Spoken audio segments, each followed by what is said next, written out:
For example, in human services, we hear a lot from the folks who are dealing with long-term care. So the person who represents those organizations comes and tells us how a bill will affect them.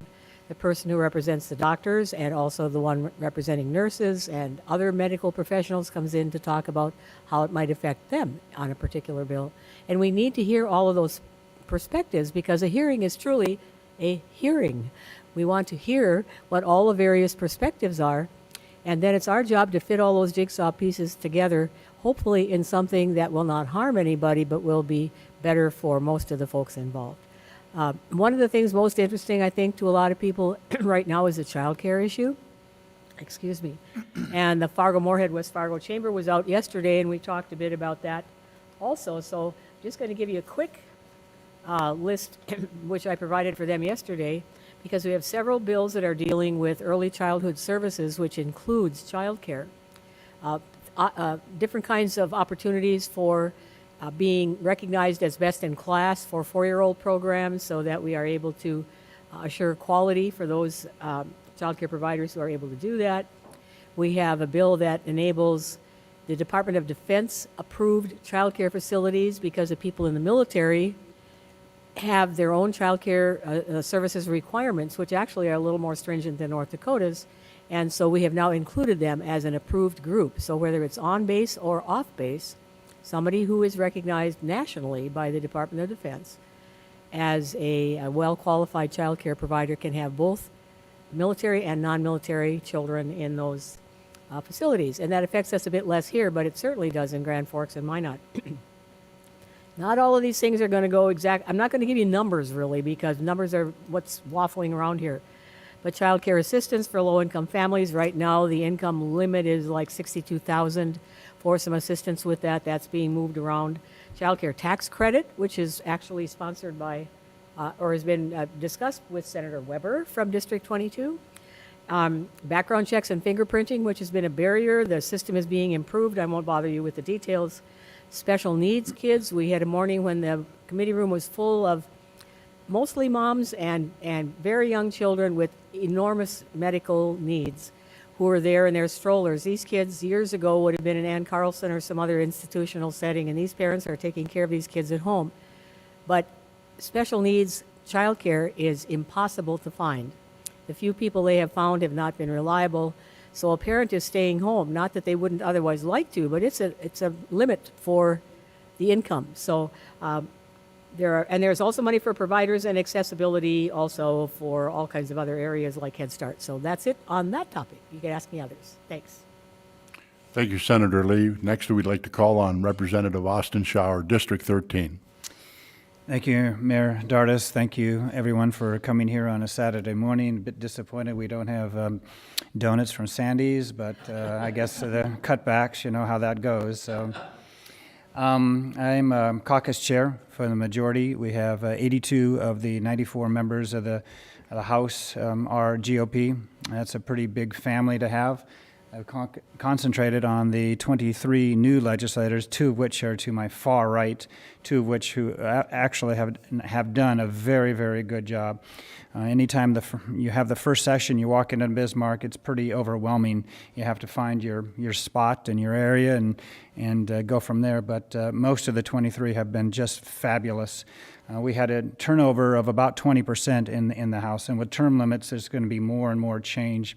The intellectual and institutional knowledge that the person to my right brings and others is going to be sorely missing. I worry about the future of governance in North Dakota, but it is what it is. We'll just have to do the best that we can. But the newer legislators are going to be around for a while. Hopefully they'll learn from Senator Lee and others, and we can make good policy decisions. That's my role as a caucus chair, try to bring everyone together as best as possible. For the most part, we've done well. There's been some comments that are made on the floor, which I've had to talk to people off camera, as we used to say, and they've been pretty good. They've been pretty good about it. There's people that are very passionate, but sometimes that passion gets a little bit out of control, and words are said that shouldn't be said. We talked about this before. I mentioned this with Senator Hoeven told me one time. He said, you know, Austin, I'm a business conservative. So there are business conservatives, there are fiscal conservatives, there are social conservatives. It's a big tent. And we can get along if we decide to get along. And that means that we have to drop the hate and the pointing fingers and the social media comments. And some of the younger legislators, I've worked with them on that, and they have done much better. I've been very, very happy with them. I'm also the chair of the GVA, Government and Veterans Affairs Committee. We've had 41 bills, some of them controversial, but it's been a good committee. We've worked hard on the vetting, and I think we've come up with some really good bills and recommendations to the floor. We'll see how that happens or what the future is for those bills over on the other side. I think the biggest issue, there's many I have on my list, but I think the biggest issue in North Dakota right now is tax relief. We hear a lot. We don't maybe hear as much in Cass County about that. I try to stay on top of the news as best as possible, but I think we all know that we get into a bubble in Bismarck, and it's hard to see what is coming out as far as news and what isn't being reported. Not to be critical, that's just kind of the way it is. But on the tax relief, I know the latest is around a $600 million package, which is very significant. And that package is going to come in the form of relief in property taxes through schools, a reduction of mill levy. It'll be an income tax reduction, and then also the homestead tax credit. I know that's on the table as well. I will tell you that from a leadership standpoint, the communication and the working relationship between the major leaders, the governor's office, and the House Majority Leader and the Senate Majority Leader is very good. They are working hard together. I've been told that it's as good as it's been in many, many years based on the personalities. So that is encouraging. So some good things are happening out in Bismarck. Sometimes you don't hear about it, but some good things are happening. So thank you for your support and being here today. Thank you, Representative Schauer. You can see that we have an empty chair today of Representative Jim Jonas from West Fargo, District 13. I understand that Jim is not feeling well, and he hasn't even made the trip home. He's still in Bismarck. Our next guest that we have with us today is Representative Brandy Pyle from District 22. Thank you, Mayor Dardis. Brandy Pyle, I live just outside of Castleton, and our district encompasses just a little bit of West Fargo, and then mainly the western half of Cass County. So we get all things big city and down to small towns and townships. So the previous 3 sessions, I've served on political subs and education committees. This year, I was moved over to appropriations. It's been a learning curve, a lot of different types of information, but I'm really loving it. The appropriation sections in the House and the Senate side are divided into 3 subsections. So there's government ops, education and environment, and then the human services. And I serve on the government ops. So throughout the session, we'll see 24 out of the 49 budgets. And that, so of those 49, I will carry 3 in the first half. I'm not sure how many on the second half. Most of the bills that I have entered in this session have been focused on education and our veterans, and trying to open up some opportunities for those people and our young people. One of the bills that I did enter and that has been approved by the House is the day that city officials and park board officials take office, so which would be moved back to July 1st. There's a little bit of issues when they have to canvass and then they have to do a recount. You're talking 24 hours for a recount before that person takes office. So the League of Cities, I worked with them. It seemed to be well received, just so the canvassing board can do its job, put the stamp of approval on it, and then people can move forward. With the appropriations, we get to deal with a lot of numbers. And as a finance person, I love numbers, but I love the story behind the numbers. And it's, like I said, it's been a learning curve, learning how DOT puts together its budget, and really focusing on Department of Transportation. Thank you. It's an acronym. We get caught up in acronyms. We do. It hasn't come to the floor yet, but it will be. But we've allocated or appropriated $115 million for a flexible spending account, and that will be able to, if it's recognized by the feds, we can go after some federal dollars for our city, county, and township dollars. Now, the feds don't recognize townships as a political entity, so we have to work really hard in how to help out our townships. One of the budgets I think that is really important for Cass County is our extension budget. We have the main station for extension here in Fargo, and then we have the agronomy farm, which is just 2 miles from my house, and sites all around the state that do different research. But just one more important thing, we were able to get their SBAR, the State Board of Higher. What is it? Investment Board?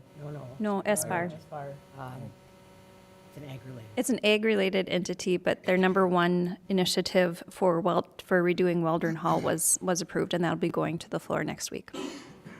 Thank you. Thank you, Representative Pyle. Next, we have Representative Jonathan Wary. Jonathan is the appointee for, after Michael Howe was elected as the Secretary of State, and Jonathan represents District 22 as well. Good morning and welcome. Yeah, good morning. Thank you. I grew up in Castleton and moved away for about 15 years, serving in a technology company called Marco, where I served as COO for many years. Moved back. My wife and I, her folks farm outside of Absaraka, and when there's any ag-related issues, I go to my father-in-law. He tells me like it is, he says. But moved back to Castleton in 2009. Still serve on the executive team of Marco, but I'm on a sabbatical. Worked with Jeff Volk on the board of Jeremiah program as we helped get that established here in the Fargo area. Also serve as a Castleton Park Board president. And so I serve with Representative Christie, who will speak in a minute, on the Industry, Business, and Labor Committee, and then also the political subdivisions. And as Representative Pyle said, townships, cities, counties, park districts, so it's been a learning curve, but it's been very interesting to see the various bills come through. I have been very impressed with the mentoring provided by just about everybody that's involved, and the statesmen and women that are involved in leadership. It is really a sacrifice to do this, and yet it's also a privilege because you get to do the business of the state, and it covers so many facets. That's probably been the most surprising to me. As Senator Lee said, from childcare, and that's a workforce issue, childcare, the human services piece, how we handle long-term care, and seeing the need for funding in that.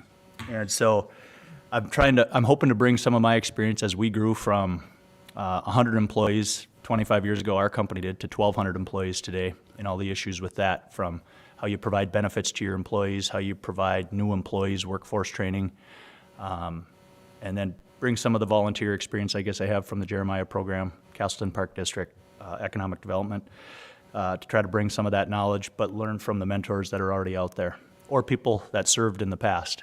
And so I've been very impressed with people's willingness to serve. There's so many people that love this state. That's why my wife and I moved back 13, 14 years ago. And serving in the legislature is a good way to, I guess, participate in how we run our state. And so it's been a tremendous opportunity so far. I do appreciate Austin's leadership in the caucus. I was surprised to learn it's your second term is all, correct? Is it your third term? Third session. Third session. Term. Second term, right? Yeah. And so he's kind of herded the new cats, like Representative Christie and myself, but it's very motivating to want to continue to serve. So one stat that I thought was interesting, there's been 538 bills introduced on the House side. We've acted on 436, passed 317, and failed 108. And so there's still 102 waiting for action here in the next probably 3 or 4 days. It's 3 days. So we've got a lot of work to do here the next few days to get through them. And then those that pass will go to the Senate, and we'll get their bills in our committees and begin working on them. So it's pretty action-packed. Thank you, Representative Ware. Our next guest is Representative Josh Christie. Josh is from District 27. Thank you, Mayor. Josh Christie, District 27. We are 33rd Avenue between 45th and Veterans down to Horace, and then we also have Oxbow as well. And just to clarify something that Representative Shower said, I am sitting to his far right. I am not very far to his right, so, Duly noted. yes. This is my first rodeo here. As Representative Wari said, I serve on Industry, Business, and Labor and the Agricultural Committee. My background, married with three little kids here in town, and I'm a software executive by trade, and so I ended up on agriculture, of course. So lots of acronyms there as well that I'm constantly Googling and looking up what dried distiller grains and various things are. But it's been very fulfilling. Industry, business, and labor, we're talking a lot on different growers and commodity groups and just how they interact with each other and helping to resolve some issues there. Or I should say agriculture, we're doing that. And then production, agriculture is a big hot topic right now that we just discussed and passing over to the Senate here on Friday. So some exciting things happening, lots to learn. You know, the one thing that I would take away from my time so far is I completely misunderstood the human element for a lot of these bills and the personalities that come along with them when they're testifying in committee, and being able to separate that from the fiscal or financial policies is really difficult to do. So that human element is something that's been new to me. You look at it from the outside and say, you know, why did that knucklehead vote a certain way on a bill? And there's a lot more nuance to it now I'm seeing, being where the sausage is made. So thank you for having us this morning, and looking forward to answering some questions. Thank you, Representative Christie. I want to thank the audience for some really good questions. So our first question of the morning, we'll start with Representative Christie and just go down the line. One of the greatest prides of the city of West Fargo is its school system, the West Fargo Public School System. There's a lot of debate and conversation out there about funding private schools and home schools and all that type. Could you share your opinion on this legislation? That's a question for all of you. Mr. Christie? Thank you for that question. I can tell you I've received a lot of opinion from our district and across the state on people that are looking for some sort of a voucher-based program so that they can have alternatives for schooling. I'm still trying to get my seat as to where the right answer is for that, and so I'm looking for feedback from our district, from our area, as to how to best address that from my seat. Trying to make sure I'm hearing from all angles and how to best support the constituents of my district. So thank you. Thank you, Mr. Christie. Mr. Berry? Thank you for the question. I still am gathering information and feedback from constituents, but I feel I'm leaning towards that I'd rather see funding go into child care credit or into the public schools. We still do have a choice for parents for private schools, but we have a constitutional duty on the funding the public schools, and I'd candidly rather see that payment directed into something like daycare. Thank you. Representative Powell? Thank you, Mr. Mayor. I would echo the statements by my colleagues sitting to my right. I think people have a choice. Many of the emails that we have gotten have been form letters, so they just kind of click, and it's the same 3 sentences, which has been interesting. I don't know where they're coming from. It just has names.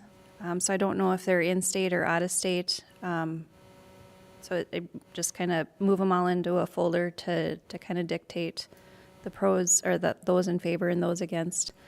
I'm leaning at voting against the public funding or the funding for private education, and I believe what Representative Wari said is maybe the tax credits might be a better option. Thank you, Representative Powell. Senator Lee? Thank you. First of all, I'm always happy to hear from constituents. Yep. Please do keep it up.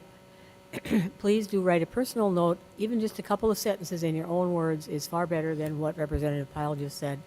than a canned presentation. And I don't have time to respond and say it's obvious that you belong to a group which is organized about this because all of the messages are identical. But I want you to know that a personal sentence from you is way more important. Excuse me. And we don't always even know the names. I mean, there's some group out there now that just sends, this is what somebody says. You know, pooh. Yeah, do pass. Anyway, I don't count votes. I don't count messages. I listen to the testimony. I evaluate what I know. I talk to the people in our local education systems. I have friends who have kids in private school as well as public. However, I am not a supporter of using taxpayer dollars to support private schools because I think that's a choice. The public schools are required to provide all services, and the public schools end up providing many services to the private schools that they are unable to provide themselves. I've had a young family here inquire about enrolling their now small child in one of the preschool or one of the schools that is established to make sure they get on the list.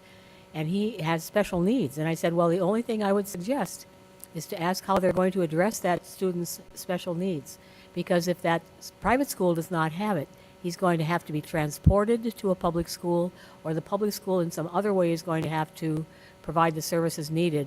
So I do not support public funds for private schools. Thank you, Senator. Representative Shower? Yeah, I think you're talking about HB 1523, and each day we're getting multiple emails on that. In the past, I have been a strong supporter of school choice and vouchers. I looked at 1523, maybe some of you have. At the tail end of it is a study. And I'm thinking, are we putting the cart before the horse? Why wouldn't we do the study on this before we actually move forward? So I don't quite understand that thinking. Anytime you connect state dollars to private schools, there's also going to be some expectations involved. If I'm a private school, I would be very careful about taking state dollars because there's going to be expectations. That's just the way it's going to be. This one, I think, is talking about $1,500 in vouchers or $1,500 that would go directly to the private school. I worked in private school, Park Christian School. I did fundraising there for 3.5 years. We were able to raise over $7 million. The many families I worked with were not in need and not in want.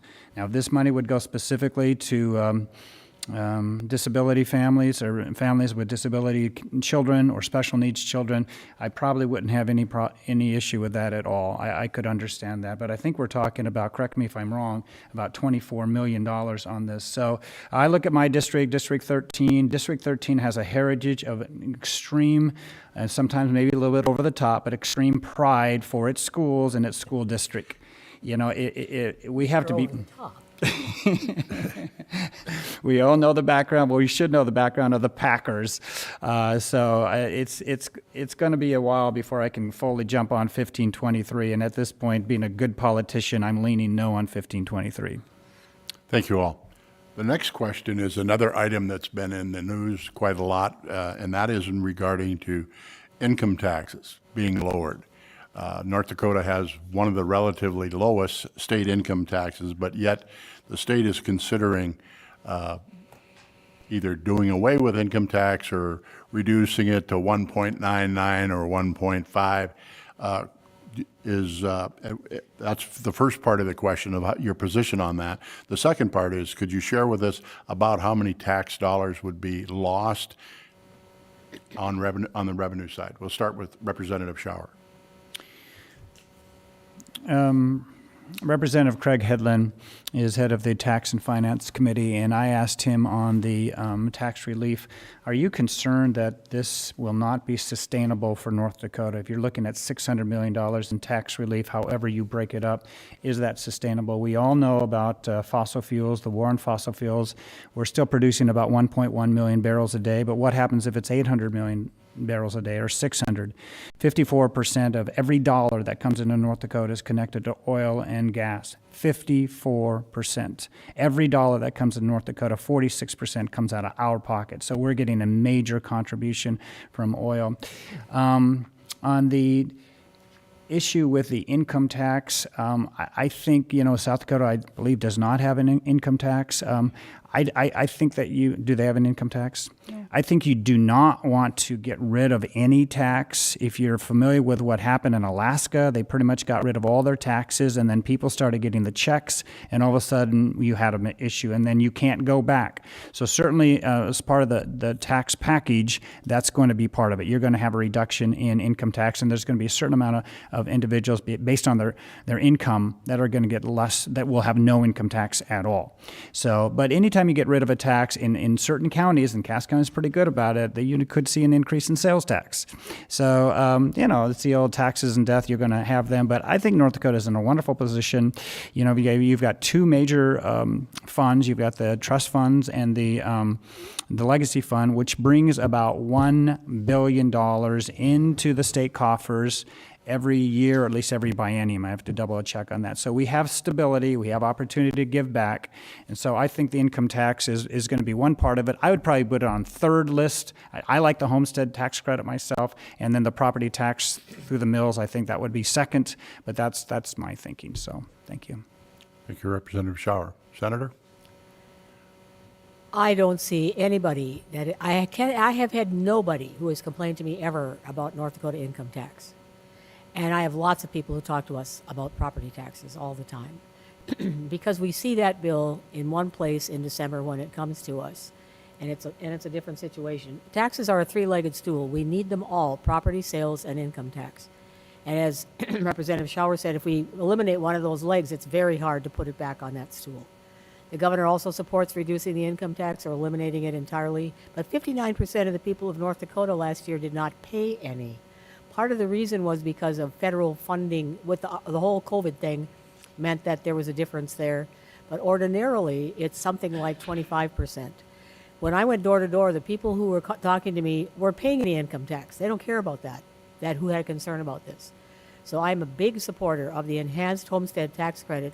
I'm hoping that my House colleagues here will look very favorably on the bill that's coming to you from the Senate, because that has an impact on the people who are limited in income, fixed income, whose houses have dramatically increased in value. And so this would provide them relief both on the income side, it's a graduated scale, and the assessed value of the house without an asset limit. So anyway, that's what I feel about that. Thank you, Senator. I think the senator looked at my notes because you took all my words. I do also believe in the three-legged stool, but I also think, and I didn't have to campaign this last year, but we do have to have the conversation. So what we see as state legislators is a very different viewpoint than our county commissioners, the city officials, and our school district. And so when we were doing some of our educational pieces, I brought in the president of our school board for Central Cass, and I had her kind of sit offside so she could just sit and listen. And she goes, "Oh my gosh, I had no idea." So if we can have the conversation with the shared information that we agreed upon, I think we can try to figure out a better way. Is living in the U.S. expensive compared to somewhere else? Yep, it is. This last year, we traveled with my daughter's Spanish club down to Peru, and one of the questions is why are all these homes like unfinished? Well, they don't assess taxes until it's finished, so they continually leave a portion of it or just kind of keep building up and up. They don't have to worry about shifting ground like what we do in the Red River Valley. But it's really weird, and I never saw nursing homes because they live 3 generations in a home, and it's just a very different lifestyle and how it is done there. But I guess I bring that point up just so we can realize what we have and how we have chosen to fund it. It might not be the best option or the most perfect option, but it is what we have. But I agree with Senator Lee. The property tax, special assessments, having been a city auditor, I speak that language. I get it. I know how expensive pipe is, how much road is. It's $1 million a mile on the interstate. But we want good infrastructure, so we have to figure out the balance of needs and wants and how to make it work so people can live here and be happy. Thank you, Representative Powell. Representative Ray? So I would go, I think The tax committees, finance and tax committees are evaluating all these options right now, and it's a pretty fascinating process to see the flow charts. But my priority would be homestead tax credit, because you have no influence over the value of your home and then your tax. It also creates a bunch of consternation over mill levy votes when sometimes you need this infrastructure for your schools or your cities. So I would say homestead tax credit, then property tax, and then income tax. And that's probably the order, but we're probably going to get all three in a package that comes to us, it sounds like. And then I do want to see us, and I think using the legacy fund to diversify the state's economy, because 50% of our revenue is coming from commodities. And so we've got to continue to diversify the state's economy, and we've got some good plans for how the legacy fund will help with investment in that. And I want to continue to see us seek those things out to do that. Thank you. Representative Christie. Well, I think after you have four conservatives answer a question on tax, it's kind of a ditto me too statement. I can definitely tell you from our district, we've got a lot of newer builds, so property tax and specials are very hot topic as we were campaigning this last year. And so I'd certainly like to find a way that we can help those that are getting taxed out of their properties. I do believe that's a local control issue. So again, as a freshman up here, still trying to learn how all the moving pieces with that from local to state we can best impact. I do echo my colleagues. I think the homestead tax credit's a great place to start, and we'll be hearing, I believe, 3 bills coming our way here in the not too near future. And so if that's a topic of issue, I'd love to hear your feedback and your thoughts on that as we're hearing that come over to the House here in the next few weeks. So, Thank you. I met with Representative Craig Hedlund yesterday, chairman of the finance, and there's no longer a 3-legged stool, it's a 5-legged stool. Oh. It's a big stool. I find tax humor, credit, well, it I won't find tip- humor in that. It won't Excuse tip me for over, that. Mr. Mayor. Okay, the next question deals with Senate Bill 2274, and that's on the no COVID mandate for masks for businesses and the like. So we're going to start with Representative Pyle this time. To be quite honest, I haven't even read that one It's a yet. Senate bill, It's a so Senate she bill, may so I not. Okay, haven't read it. then we'll defer and we'll go else. back to Senator Lee, and she'll share her comments on Senate Bill 2274. And then as House members, if you have any comments or suggestions on that. Senator? I'm just looking it up, which will click on that in a moment, but I want you to know that it came out of the committee do not pass, but it passed by 1 vote in the Senate. Excuse me. And what it does is it calls for that no government entity, state, or any political subdivision agents or assigns may require documentation of vaccination status for a vaccine that is under emergency use authorization from the FDA. We amended it to say under emergency use because the way it was written, it could have meant children's vaccines, all that stuff. That's terribly important. Right now, people are cranked up about COVID, which is a 2-year-old deal. And all the COVID vaccines that we're used to, Pfizer and Moderna, are already FDA approved. There is one that is still under, that is not yet FDA approved, but we don't even see it in North Dakota, so it's a much smaller presence other places. So anyway, it's really a non-issue at this point. So by amending it to say under emergency use authorization only, which is the intent really of what the sponsor wanted, he's on the committee, so he wasn't unhappy with this. In fact, I think he maybe carried the bill. Because it was the fact that it was being used, the people who are terribly concerned about that were concerned because they thought it wasn't safe because it had not gotten final approval. There are differences of opinion about that, which I won't go into here. But the point is, if that's what we're focused on, then that's what the bill ought to say. So right now, it does say emergency use authorization only. So only if another public health emergency is declared by a president or an executive office would that have an impact. So right now, it doesn't really do anything, but that's what the deal is. Thank you, Senator. Any comments from the rest of you? Representative Schauer, please. My patience is running thin on these vaccination bills. North Dakota has probably the most lenient laws concerning vaccinations. It's time that state government and state legislators get off this horse and allow the families to deal directly with their medical providers. Thank you, sir. Anyone else?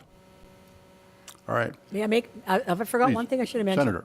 In a special session we had last November, a year ago, because I was co-chair of that committee, we made sure that it said that we have, for children's vaccines, we have medical, religious, and philosophical exemptions. For adults, it is only medical and religious. We added in that special session philosophical exemptions.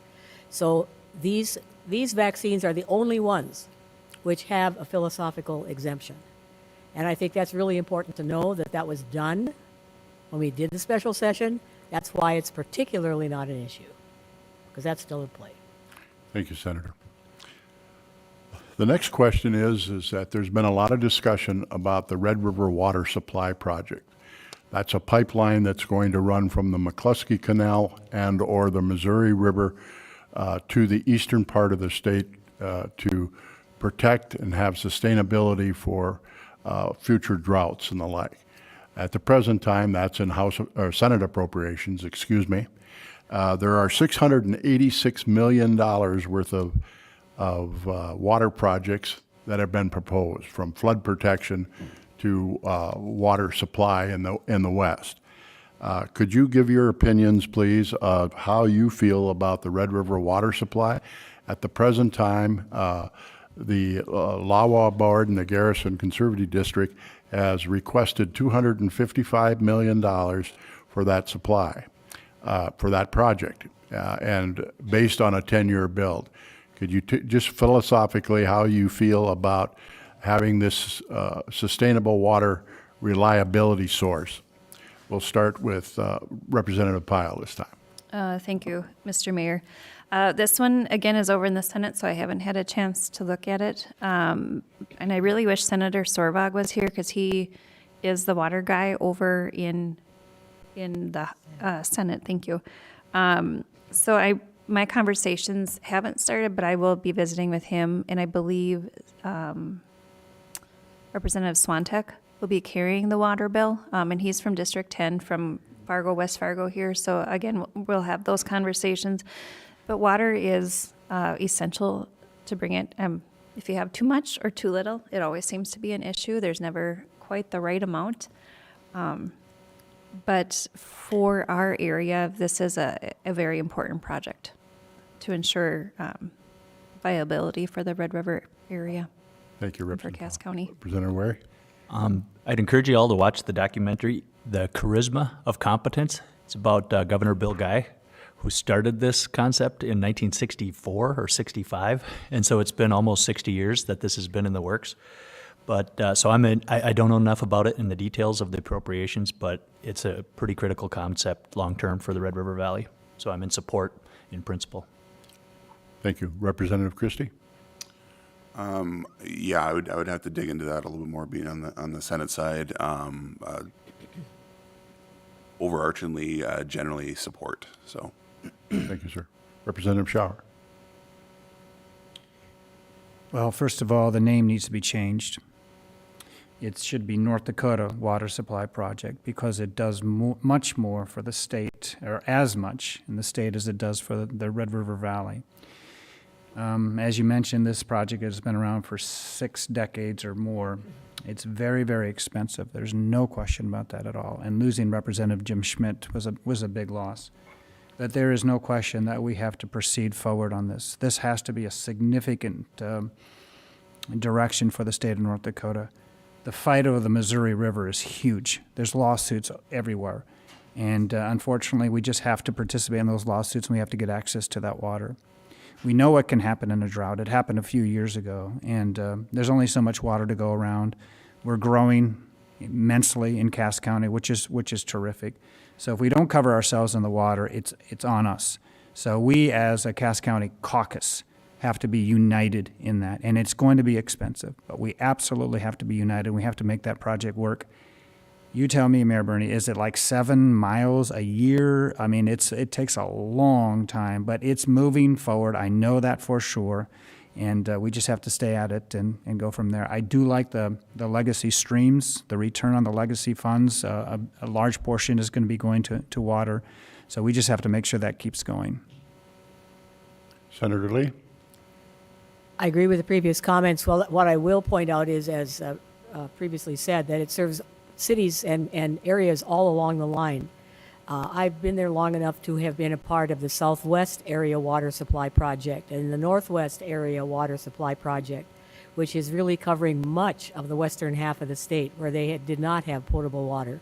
And this is just moving that water, which even, as was stated, was started so long ago, actually over here, moving it on. The other thing is the legacy fund is not supposed to be used for, our intent is not that it be used for any kind of operational costs. That's supposed to be a fund that truly is a legacy that ends up being used to establish things that will be ongoing and sustainable. And the benefit of having the legacy fund earnings to be able to do some of the things that we're doing right now is that the legacy fund earnings can go, as it did for the last portion of money for Red River diversion. So we have the $590 million now to complete.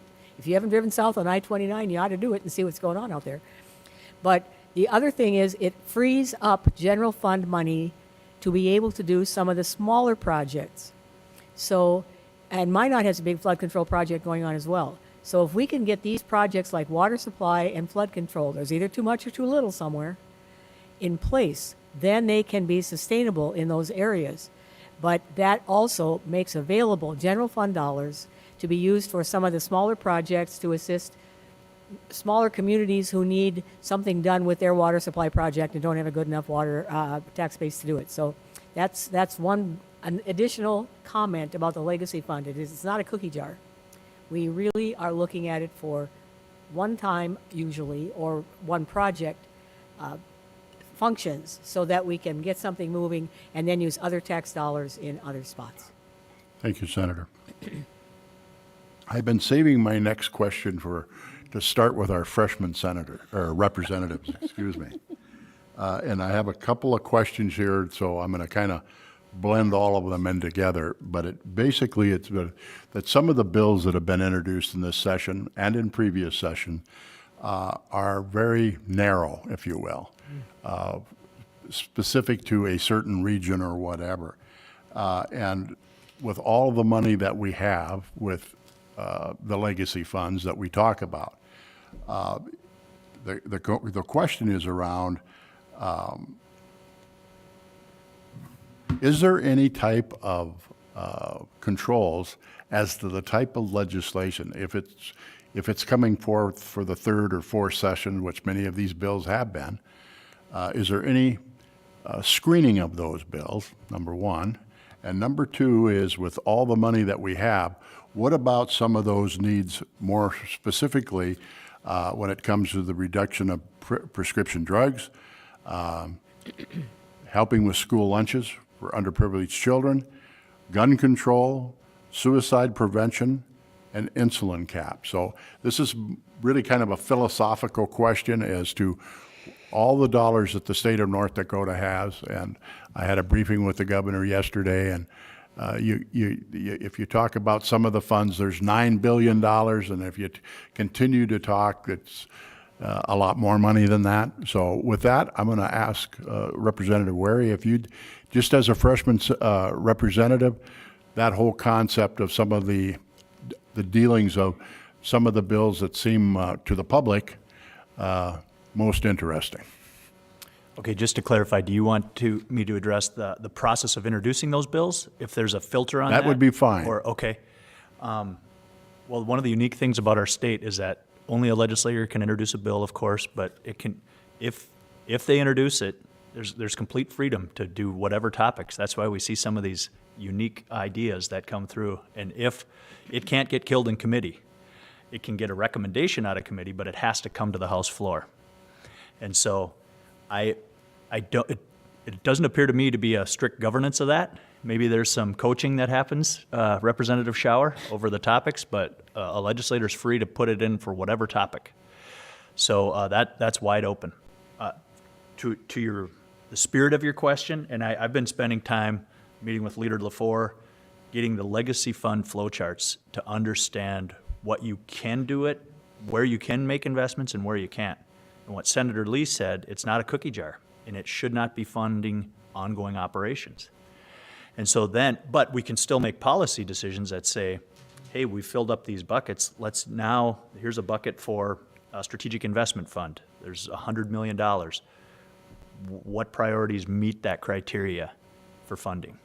And so I think I want to get more knowledge built around legacy fund restrictions and what's also optional, and then work with other colleagues to say, where are these priorities? Thank you, sir. Representative Christie.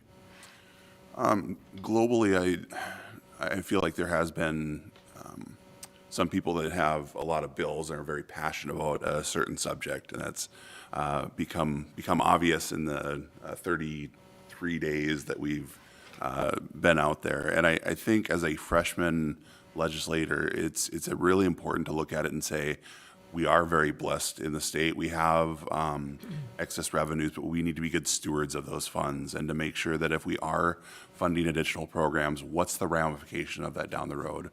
What happens in the next 2 years, 4 years, 6 years? Is that a one-time cost, an ongoing cost?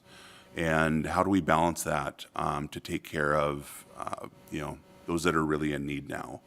And so I spoke in my intro about the people side of it and the fiscal side of it. And that's been the most challenging for me, is to say, gosh, I really want to make sure that the kids are taken care of and have school lunches, but here's the ramifications of doing that. And I think that through committee and through discussions, we've been able to take, a topic like free school lunches and balance that a little bit back from a $94 million ask down to a $6 million ask. And I think the more that we can look at whatever those topics are and have some compromise and some give and take, I think that's where we really win as a legislature and as a body as well. So, like I said, it's a lot of learning. And I think the impetus is, we've got all this money, let's help everyone we can, let's do all the stuff. And I think that's the wrong way to look at it. And it's a tough thing, because a lot of people are sitting there saying, yeah, but we could be doing this, or why didn't we do this pet project? And there's that balance and give and take that I'm starting to realize. So hopefully that answered something in the spirit of where you're heading. Thank you, Representative Christie. Representative Schauer. Well, Representative Worre is correct. Any legislator can introduce any bill. That's just the way it is. There's no screening. Every bill goes through committee, and every bill then heads from committee to the House. And that's why sometimes the news media, and I don't know, those people in the news media, they can be a little bit out there. They can kind of pick and choose on some of the what is milk bills, that type of thing. So that's just the way it is. Prescription drug costs, I mean, we'd love to get those down, but we have to recognize you've got big pharma and you've got a lot of R&D, research and development on those bills. So that is a difficult one. If we can do something for the state employees, I think that would be nice. But the state is a little bit helpless in that area. As far as I can tell, we've had a lot of bills connected to that. The insulin cap, I'm in full favor of that. If there's anything we can do to help the people on the insulin cap, and we had a bill 2 years ago to allow state employees to get access to insulin from Canada, and maybe there's some diabetics here that have had to go out of country to get their insulin supplies. So definitely we should do that. I think the school lunches, I guess I'm old school in a little bit. It's like, Junior, you're going to take the peanut butter and jelly sandwiches. I have grandkids now, 10 of them, and I see their parents taking the crust off the sandwich, which still bothers me. But that's is what it is. I got to adjust my game. But not a big the feds have done a terrific job on the school lunches, especially for lower income. But do we want to shame lower income kids? I mean, that is an issue in the schools. So it is a tough one. But I'm a bit old school in that area. Thank you, Senator.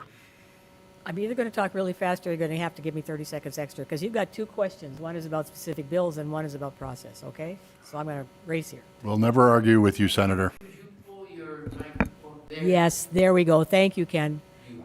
On On the process part, North Dakota is one of the few states that does not have a way of not hearing bills. So that if I were a legislator and Mr. Kaler came and said, I want you to say that purple is a state color, I would say, sure, I'll be happy to introduce that bill. But in most states in the country, somebody put it in a drawer and it would never be heard. And it wouldn't be Ken's fault, and it wouldn't be my fault, but it was somebody else that did it. So in North Dakota, every bill that gets a hearing and a vote in its House of Origin. So it's really important to know that's part of it. We have had mind-grinding days this week where we've had 2 hours talking about CO2 sequestration and eminent domain because of floor amendments. The House, God bless you, does not have floor amendments, which can be presented by a senator, in our case, on the floor. And these generally come from one person, but not only, and go on forever. And it has delayed our days tremendously because of it. So that is a process thing we're just going to have to talk about. The plan for the legacy, there is a plan for the legacy fund. You need to know that. It's not cast in stone, but there are buckets into which the money goes from one to the next. And so I appreciate the fact that everybody doesn't know all about that because we need to be refreshed as well. Free and reduced price lunches have been in place for a long time with the feds. It's a gauge for some of the programs that are used in the states. Students who qualify for free and reduced price lunches are also eligible for X, whatever it happens to be. So COVID is the one that put in place the fact that everybody gets free lunches. My daughter and her family live in Washington, D.C., where it's not only free breakfast and free lunch, but they invite the family in to have dinner. Well, I don't want anybody to starve, but honest to goodness, how do you create an entitled generation? You feed them every single meal every day at the school. I do have a problem with that. Can we teach somebody how to make that peanut butter and jelly sandwich, even if they cut the crust off? Perhaps parents could send lunches to school with kids. I remember being tired of hot lunch and bringing my own. Geez, that Spanish rice was terrible. Anyway, prescription drugs and insulin are both in the same boat. I've been on the committee that's heard these multiple times. In the first place, right now, the 3 biggest insurers, Blue Cross Blue Shield, Sanford Health, I'm going to run over 30 seconds, I'm talking fast, okay. Sanford Health and Medica all have caps on insulin. Blue Cross has a list that has 5 necessary drugs, $5 caps on all of those. Sanford Health is $5, or 25, so is Medica. There is a small population of people who have policies with other health providers, but 40% of the people in North Dakota are on employee retirement system insurance. It's not plans, but whatever that is. ERISAs, and they are self-funded plans chosen by the employers, and the employers are the ones who choose the benefits, and the federal government says that we can't touch those. So 40% of the people in North Dakota will not be affected by the bills which we have considered this year, and you're getting an insulin bill, because most of the people that are commercially insured already are covered with this, but the people who are on ERISAs are not, and they don't know it because Blue Cross Blue Shield administers those plans. They have nothing to do with providing them. All they do is administer them. So you send in your claims and so forth to Blue Cross Blue Shield. But people think they have a Blue Cross policy, and they don't. So the employees have to talk to the employers about changing that policy because we cannot touch them. And I think that's really important to know about any of these prescription drug plans, any of the insulin plans, and we know that a Canadian drug plan is not workable. Canada doesn't want it, and there are very good reasons, which I'm not going to bore you with about that. So anyway, thanks for not cutting me off. All right. I think the portion on how to introduce bills has been covered, so I'll skip over that part. The school lunch part, that was reduced down in the Appropriations Committee in the House, down from the high amount down to the $6 million, and it would only cover up to the 200% of federal poverty rate. What we've seen since my kids go to Central Cass is we have what's called the Central Cass Treehouse. It's a nonprofit that has been started locally by one of our moms to address food insecurities, and it isn't the kids' fault, and sometimes it isn't necessarily the parents' fault. The kids get there too late for the free breakfast. So at that point, they were starting, she's like, we're throwing granola bars at them. Or we have student athletes that go all day and they don't have the snacks or the foods. And that's kind of expanded a little bit into winter gear, shoes, hygiene. What the Central Cass Treehouse does, we'll coordinate with one of our hair salons in Castleton, and the kiddos can walk uptown 5 blocks and go get their hair cut and have some sort of dignity, in how they appear. So I appreciate all of what our nonprofits have done. Our school has packaged up the leftovers that isn't served. They put it in a refrigerator. We have the backpack program. So everybody's trying to do something. So the food insecurity thing is much bigger than just the school and the 8 hours that those kids are there 5 days a week. So that is something that we're addressing. But I was in support of this year of that $6 million for that. Insulin caps, I learned actually a lot more just sitting here with you. It's a cradle to grave situation. These people, it's, when they get the juvenile diabetes, they can't, there's nothing they can do. It just comes and their life, trajectory of where they went, it went sideways. But it doesn't mean that they can't live fulfilling lives with everything, with the right medications and the right, that stuff. But the one, oh, sorry, I kind of jump around, back to the food. One thing we do need to have are people filling out the forms, because along with the free and reduced forms is the Title I dollars that come from the feds, and that is something that's very important. One thing, again, Central Castle is looking at is putting those forms online to reduce the shame of having the child bring in the form to the office. Thank you. Thank you, Representative Pyle. We've been here an hour, and we want to be respectful of all of your time. We do have 2 questions that I didn't ask. This will be passed on for our next one, and one of them is regarding the transgender legislation that's taking place.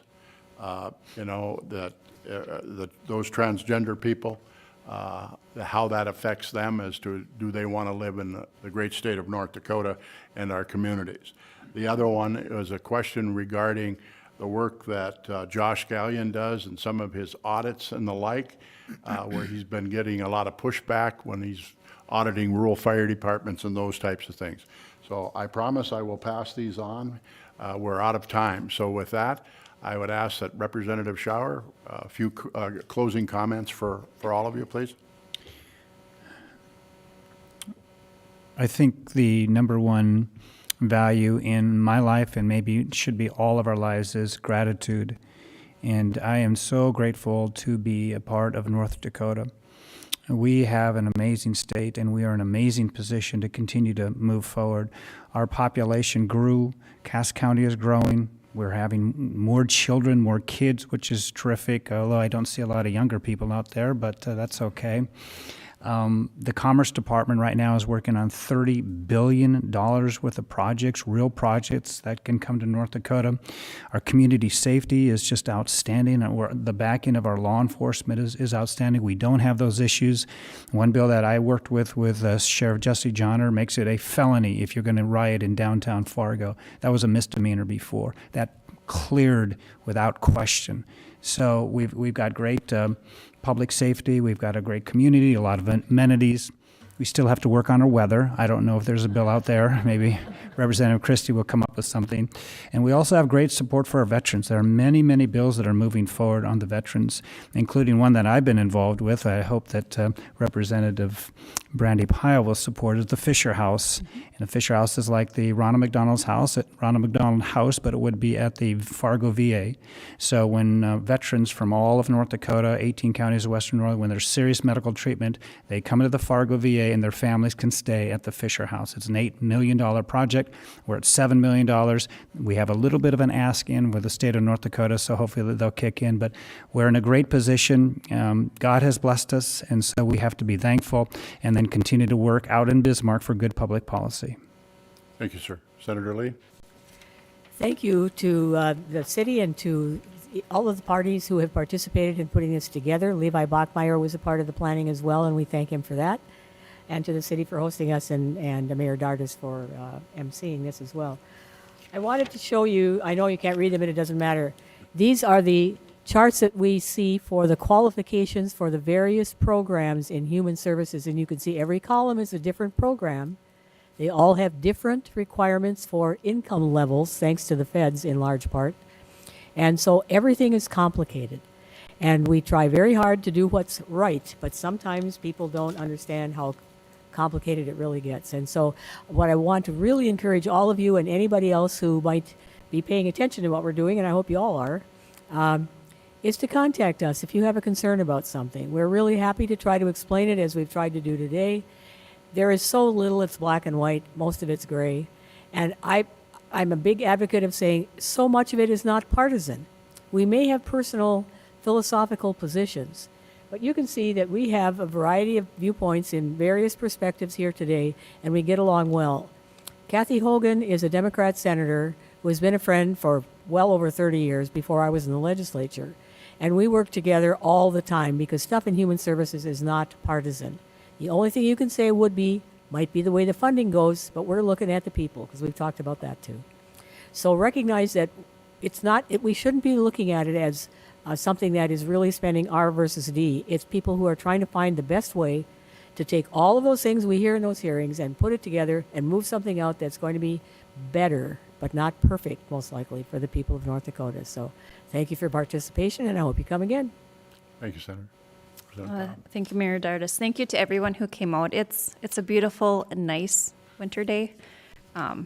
So I just thoroughly enjoy visiting about this. I get stopped at church and the grocery store all the time, and they're like, "Oh, I'm sorry to talk about it."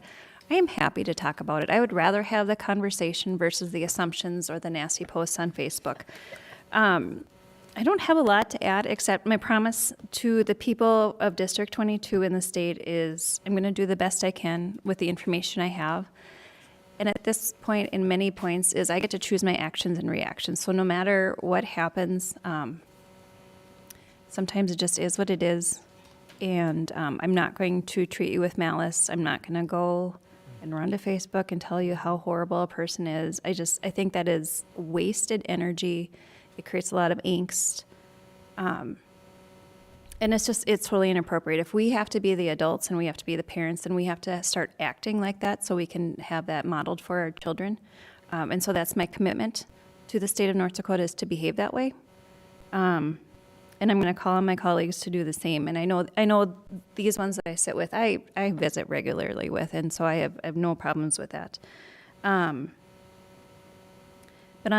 whenever you look at a bill, I think on the most basic level, we're all human, and we have to take that as the forefront and one of the lenses that we look at in any funding or any type of policy change.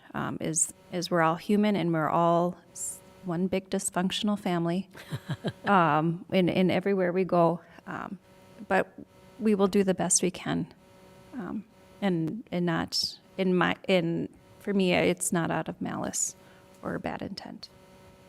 Thank you. I've been grateful to serve. Being appointed is a little bit different because you don't run a campaign, but I respect the people. I respect the service and the hearts of service that people have out in Bismarck. And then also to see some of the competency. I'm grateful for the competency we have of people that are serving in maybe some of these state offices too. That's been a pleasant surprise. And people told me that I was going to see that, and the dedication they have, not only the legislators, but I mean the state employees, is refreshing to see because they often get painted maybe in a different way. But I've been grateful to serve. I'm learning a lot. And I do enjoy hearing from constituents because it's unbelievable the various issues that we do work on out there. So thanks for this opportunity to speak. Thank you, sir. Representative Christie. Yes, thank you, Mayor. Thank you for coming out this morning. To kind of echo Representative Pyle, I promise not to be the audible groan that happens within the chamber from time to time. I may not always vote in the way that some people may like, but I would love to hear your viewpoint. I would love to be part of that conversation. And I think we were talking earlier about form letters and constituents reaching out. Please continue to do so. There's so much that I don't know, and there's so many viewpoints that I have not heard yet. And I'd love to keep those in mind as I'm here to serve the people of District 27. So thank you for the honor of doing that, and thank you for coming out this morning. Thank you. On behalf of the city and the residents that are here today, thank you also very much for sharing part of your Saturday with us. Again, we understand the hours that you put on during the week, and a little downtime is well deserved. So again, from a grateful community, you all represent parts of West Fargo. thank you for your service and dedication to our community and our communities as a whole in the Red River Valley. So, to the citizens, I encourage you to continue to reach out, and as I stated earlier, I've spent 4 of the last 4 days this week myself at the legislature, and anytime that you approach these people, they are so welcoming. They listen to you. They might not always vote your way or agree with you, but they're extremely cordial, and they are always seeking your advice and your input. So to that, again, we thank you for that and your demeanors. So have a wonderful rest of your day. Thank you.